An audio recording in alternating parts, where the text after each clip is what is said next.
diem-diem di kandang itik. Di sampingnya ada buaya. Saya Mbak Tukiem yang paling cantik. Akan menghibur kalian semua. Assalamualaikum warahmatullahi wabarakatuh. Saya Mbak Tukiem, janda yang paling bohai dan aduhai. Kembali hadir untuk menghibur kalian semua. Teruntuk para jomblo 7 turunan. Dan para pengangguran abadi yang selalu menjadi beban keluarga sekaligus menjadi bahan gunjingan para tetangga dan olok-olokan warga. Satu kata buat kalian, sabar ya, ini ujian.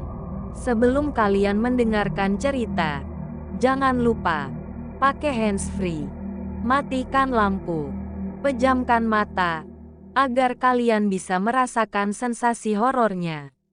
Dan jangan lupa klik tombol subscribe-nya ya. Gratis kok. Oke, tanpa berlama lagi, yuk kita simak ceritanya. Cekidot.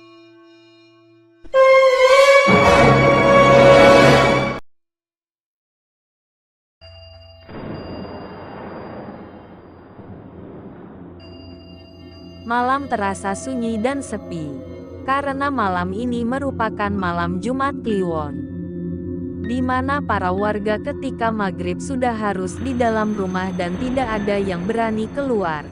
Karena pantang bagi desa kami jika malam hari tidak ada yang boleh keluar rumah, kecuali dalam keadaan mendesak atau sangat penting. Hingga datang seorang pemuda dari kota, yang mau bertamu di salah satu rumah warga.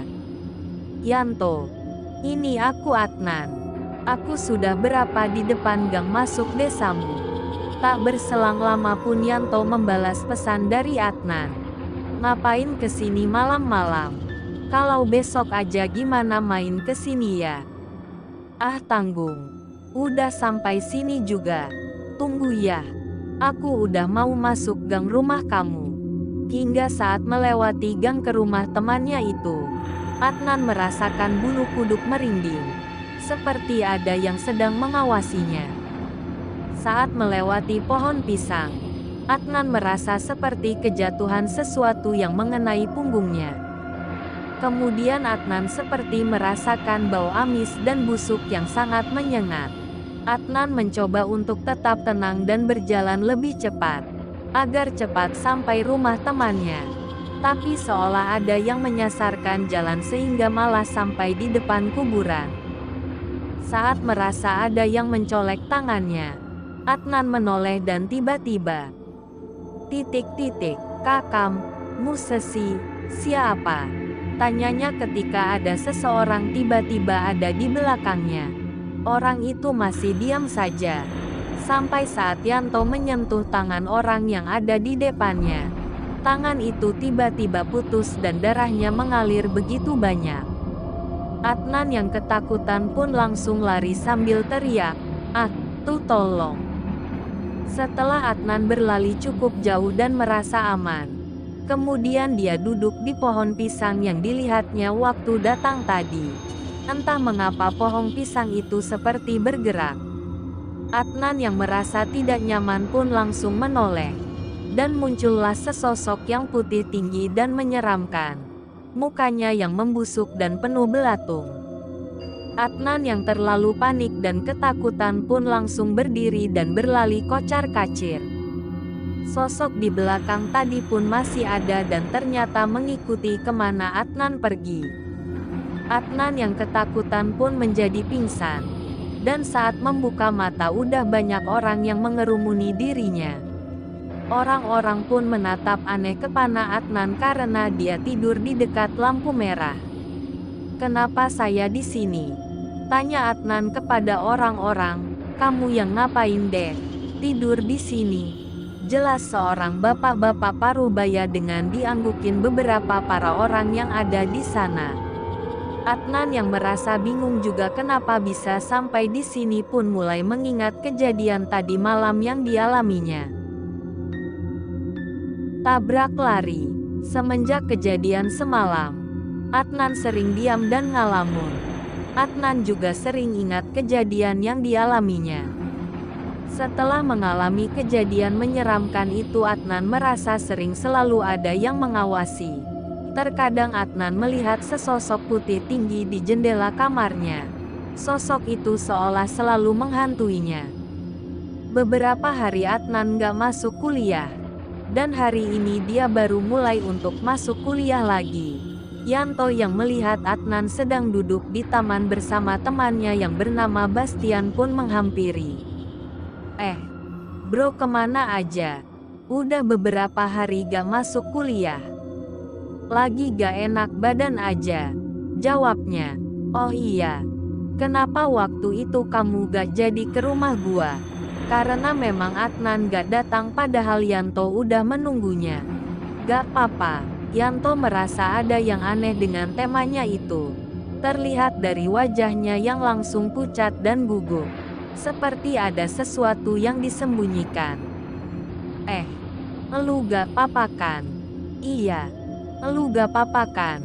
Kok wajah kamu pucat gitu? Bastian pun ikut menimpali temannya.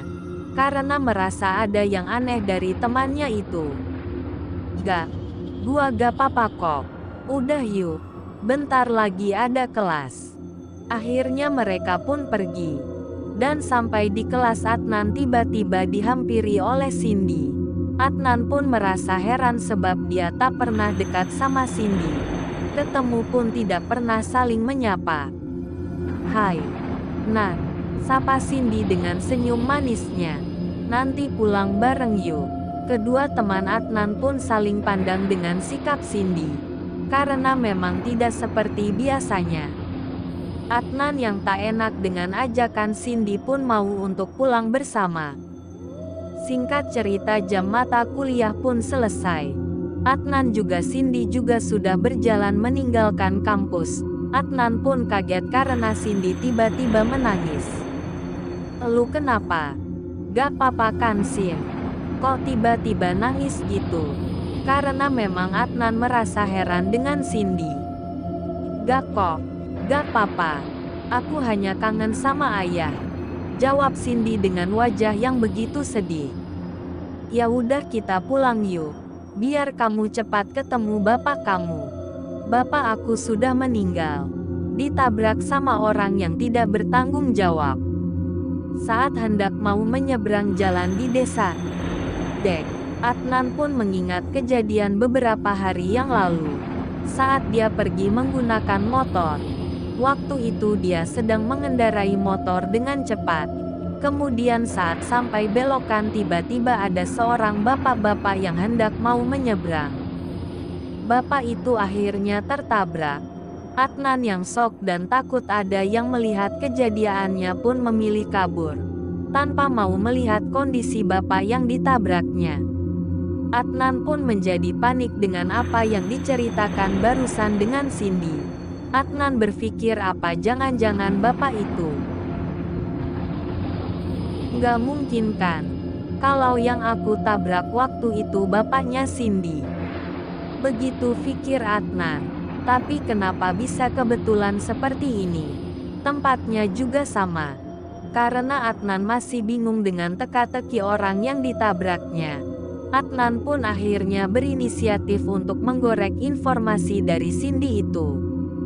Ketika Adnan hendak mau bicara sama Cindy, Adnan pun dikagetkan dengan sosok yang berada di belakang Cindy.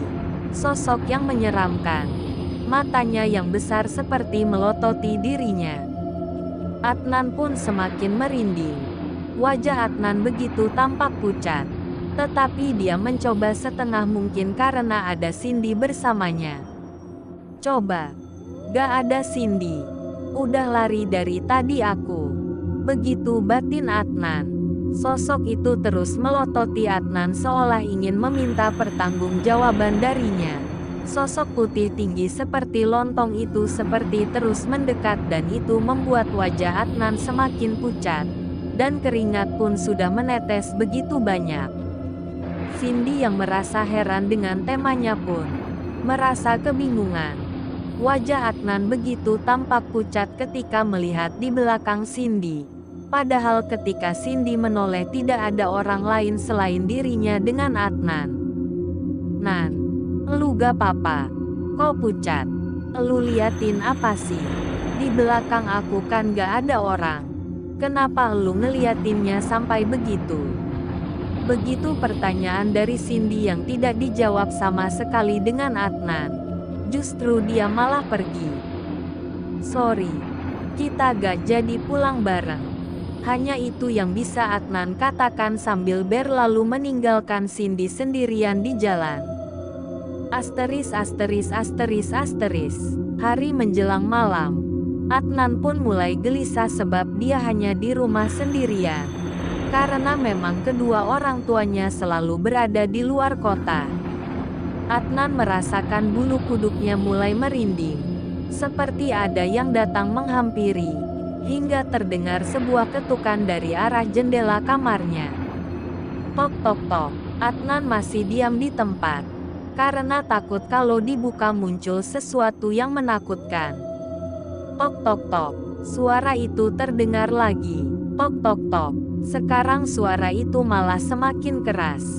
Adnan yang mulai takut dan mulai gelisah dengan suara itu pun memberanikan diri untuk membuka jendela. Dengan hati-hati dia menggeser gordennya. Dengan mata yang terpejam. Dan saat membuka jendela dan dia membuka matanya dengan hati-hati. Dia kaget karena melihat.